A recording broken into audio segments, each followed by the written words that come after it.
Hi friends, welcome to nature loves. இன்றைக்கி பார்த்தீங்க அப்படின்னா நான் ஃபஸ்ட்டு நானாக லட்டு ட்ரை பண்ணேன். எப்படி ட்ரை பண்ணேன் அப்படின்றத உங்கள் கூட ஷேர் பண்ணியிருக்கேன். வாங்க வீடியோக்குள்ளே போய் எப்படி ட்ரை பண்ணேன்றதை பார்க்கலாம். ஃபெஸ்டிவல் டைம் அப்படின்னாலே நம்ம ஸ்வீட் அப்படின்றது ஸ்பெஷல் இல்லைங்களா? அதனால தான் நான் இந்த ஃபெஸ்டிவல் டைமில் லட்டு வந்து ப்ரிப்பேர் பண்ணலாமே அப்படின்னு சொல்லி அத்தை அம்மாவோட ஐடியாஸ்லாம் கேட்டு நான் ப்ரிப்பேர் பண்ணேன். இன்றைக்கி பார்த்தீங்கன்னாக்கா நான் அவுட்டோரில் தான் சமைச்சேன். அவுட்டோரில் சமைக்கும்போது எப்போவுமே வீட்டில் அடுப்பு வந்து நனையாமல் வச்சுருப்பாங்க. எப்போ தேவைப்படுதோ அப்போ வந்து நாங்கள் இந்த மாதிரி அடுப்பு எடுத்து யூஸ் பண்ணிக்குவோம். கீழே வந்து சூடு தாங்கணும் அப்படின்றதுக்காக இந்த மாதிரி மணல் போட்டுட்டு அதுக்கப்புறமா தான் அடுப்பு அது மேலே வச்சு சமைப்போம். நம்ம இருக்கிற வில்லேஜ் சைட்லாம் பார்த்தோம் அப்படின்னாக்க இந்த ஃபெஸ்டிவல் டைமில் ரிலேட்டிவ்ஸ் எல்லாமே ஒன்றா சேருவோம். ஒன்றா சேரும்போது இந்த மாதிரி அவுட்டோரில் குக் பண்ணி எல்லோரும் ஒன்றா சேர்ந்து சாப்பிடுவோம் இல்லைங்களா? அது ஸ்பெஷல். அந்த ஒரு ஞாபகம் தான் எனக்கு வந்தது. இன்றைக்கி வந்து அத்தை அம்மா சொல்ல நான் ப்ரிப்பேர் பண்ணேன். நான் எவ்வளோ மாவு எடுத்தேன் இன்றைக்கி அப்படின்னு பார்த்தீங்கன்னாக்கா கடலை மாவு 1 கிலோ தான் எடுத்திருந்தேன். ஃபஸ்ட்டு வந்து பிஞ்ச் ஆஃப் சால்ட் சேர்த்துடலாம். எப்போவுமே ஸ்வீட் வந்து நம்ம ப்ரிப்பேர் பண்ணும்போது கொஞ்சம் அளவு சால்ட் சேர்த்தோம் அப்படின்னா தான் அதனோட ஸ்வீட்டோட டேஸ்ட்டை இன்க்ரீஸ் பண்ணி கொடுக்கும் இல்லைங்களா? அதுக்காக ஒரு பிஞ்ச் ஆஃப் சால்ட் வந்து சேர்த்துடலாம். நான் வந்து இன்றைக்கி லட்டு ப்ரிப்பேர் பண்ணுறதுக்காக 1 கிலோ அளவு கடலை மாவு எடுத்திருந்தேன். அதில் ஒரு கைப்பிடி அளவு மட்டும் மீதி வச்சுட்டேங்க. நம்ம தண்ணி சேர்க்கும்போது கொஞ்சம் எக்ஸஸ் ஆயிடுச்சுன்னா அதை சேர்த்துக்கலாம் அப்படின்னு சொல்லி தான் அதை எடுத்து வச்சேன். பட் தண்ணியோட அளவு கரெக்டாகிடுச்சு. அதனால் அந்த ஒரு கைப்பிடி அளவு மாவு தவிர மற்ற எல்லா மாவுமே நான் சேர்த்துட்டேன். லட்டு வந்து ப்ராப்பராக வரணும் அப்படின்றதுக்காக அம்மா அத்தை 2 பேருமே ஐடியாஸ் கொடுத்துட்டே இருந்தாங்க.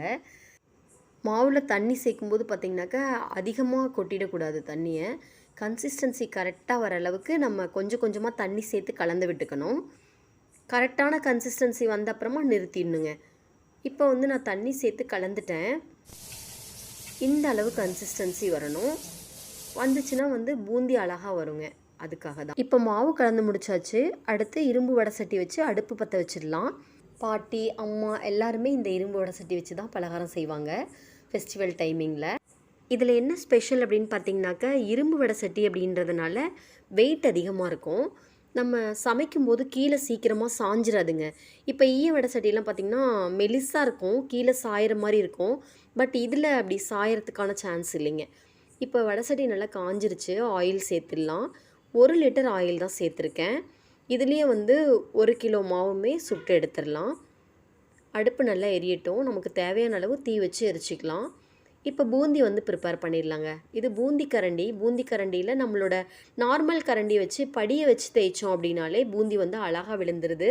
இது நான் ஃபர்ஸ்ட் டைம் ட்ரை பண்ணது அப்படின்றதுனால கொஞ்சம் ஆட்டி பண்ணிட்டேன். இருந்தாலும் பூந்தி வந்து ரொம்ப அழகாக வந்திருந்ததுங்க. பூந்தி கரண்டி வச்சு பூந்தி தேய்க்கும் போது ஆயிலில் ஒரே இடத்துல பூந்தி எல்லாம் விழுந்துடக்கூடாது. சுற்றியும் எல்லா இடத்துலையுமே ஸ்ப்ரெட் ஆகிற மாதிரி நம்ம பூந்தி கரண்டியில் தேய்க்கணுங்க. அப்படியே மிடில் வந்து ஸ்டோர் ஆயிடுச்சு அப்படின்னாலும் நம்ம கொஞ்சம் ஸ்ப்ரெட் பண்ணி விட்டுக்கலாம். நம்ம சின்னதாக ஒரு கம்பி இல்லைனா வந்து அரிகரண்டி வச்சே இந்த மாதிரி ஸ்ப்ரெட் பண்ணி விட்டுக்கலாம். இப்போது பபிள்ஸ் வந்துட்டுருக்கிற மாதிரி இருக்கும். அந்த பபிள்ஸ் அடங்கின உடனே நம்மளோட பூந்தியை வந்து எடுத்துடணுங்க. ரொம்ப விட்டுட்டோம் அப்படின்னா ட்ரை ஆகிடும், அது மிக்சர் மாதிரி ஆகிடும். அதனால் அந்த மாதிரி விடக்கூடாது. ஸோ லைட்டாக அந்த நுரை அடங்குற ஸ்டேஜில் நம்ம இதை எடுத்துடணுங்க. அதே மாதிரி அரிகரண்டி குழியாக இருந்தது அப்படின்னா சீக்கிரமாக அரிச்சிடலாம். இது லைட்டாக மேலே தூக்குன மாதிரி இருக்குது இல்லைங்களா? அதனால் இன்னொரு அரிகரண்டி குழிக்கரண்டி வச்சு நான் அரிச்சு வச்சிட்ருக்கிறேன். ஏன்னா ஒரே டைமிங்கில் எல்லாத்தையும் அரிச்சிடணும். இல்லைனா வந்து நம்ம ஃபஸ்ட்டு விட்டது வந்து ட்ரை ஆகிடுங்க. ட்ரை ஆகிறதுக்குள்ளே நம்ம எடுத்துடணும். அதுக்காக தான். அடுத்த அடசலும் நம்ம சேர்த்து எடுத்துடலாம். நம்ம ஃபஸ்ட்டு ட்ரை பண்ணும்போது ஸ்ப்ரெட் பண்ணுறதுக்கு கொஞ்சம் கஷ்டமாக இருக்குங்க. அப்புறம் போக போக சரியாயிடும். கரண்டியை மட்டும் ஆட்டினா போதும். இந்த டைமிங்கில் பார்த்தீங்கன்னாக்க எனக்கு தெரியல ஆக்சுவலாக. அதுக்கப்புறம் தான் நான் கற்றுக்கிட்டேன்.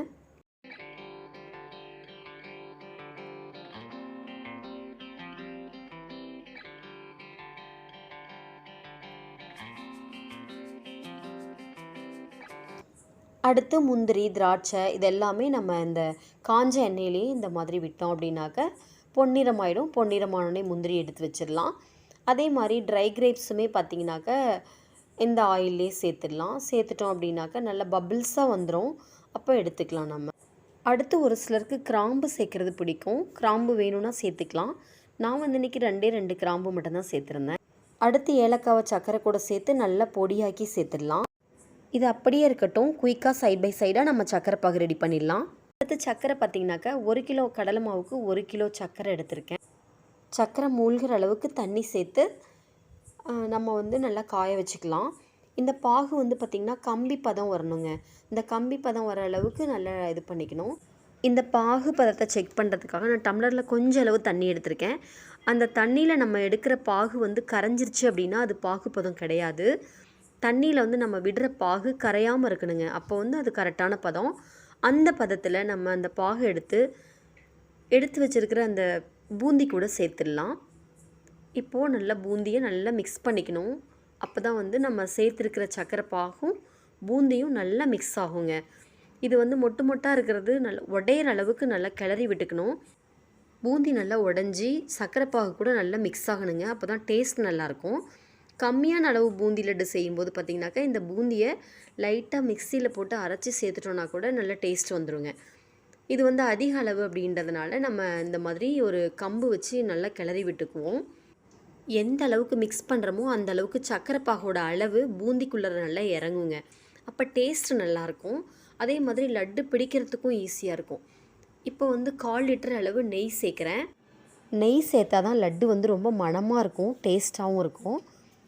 அம்மா பார்க்குறவர்களும் பார்த்தாங்க. அதுக்கப்புறம் பார்த்திங்கன்னா மத்து வாங்கி அவங்களே நல்லா இடிக்க ஆரம்பிச்சிட்டாங்க. அப்போ தான் லட்டு வந்து நல்லா ஷேப்பாக வரும் அப்படின்றதுக்காக. இப்போ பாருங்கள் லட்டு வந்து ரொம்ப அழகாக ஷேப்பாக வந்திருக்குது. இது நானாக ப்ரிப்பேர் பண்ணேன் அப்படின்னு எனக்கே ஒரே ஹாப்பிங்க. நம்ம லட்டு பிடிக்கும் போதுமே பார்த்தா அந்த பூந்தியெல்லாம் வந்து ட்ரையாகவும் விடக்கூடாது. கொஞ்சம் சூட்டோடையே பிடிச்சோம் அப்படின்னாக்கா ஷேப் வந்து ரொம்ப அழகாக இருக்கும். லட்டு உடஞ்சி போகாமல் இருக்கும். இல்லைனா லட்டு வந்து பூந்தி பூந்தியாக சிந்திரும். நான் ஃபஸ்ட்டு டைம் அழகாக ப்ரிப்பேர் பண்ணதில் எனக்கு ஒரு ஹாப்பிங்க. இந்த மாதிரி ப்ரிப்ரேஷன் பிகினர்ஸ்க்கு ரொம்ப யூஸ்ஃபுல்லாக இருக்கும்னு நான் நம்புகிறேன். இந்த மாதிரி லட்டை நீங்களும் ப்ரிப்பேர் பண்ணிவிட்டு எப்படி டேஸ்ட் இருந்தது அப்படின்றத மறக்காமல் கமெண்ட் பண்ணுங்கள். நெக்ஸ்ட் ஒரு இன்ட்ரெஸ்டிங்கான வீடியோவோட நான் உங்களை மீட் பண்ணுறேன். இந்த வீடியோ பிடிச்சிருந்தால் லைக் பண்ணுங்கள், ஷேர் பண்ணுங்கள். மறக்காமல் என்னோடய சேனலை சப்ஸ்கிரைப் பண்ணுங்கள். தேங்க்ஸ் ஃபார் வாட்சிங்.